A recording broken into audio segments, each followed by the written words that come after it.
lahat kayo, taga-probinsya po ako, hindi ninyo pwede akong masumo na papaulit-ulit.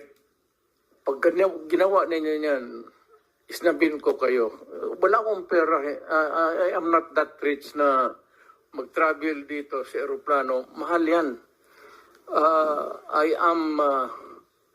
Nabubuhay ako sa retirement pay ko.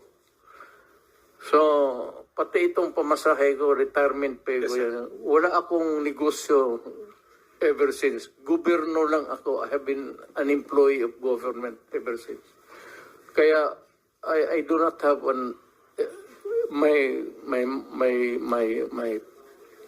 my public life is open to everybody. So, magastos masyado, ma'am. Kaya, kung maari lang, tapusin natin ito hanggang bukas.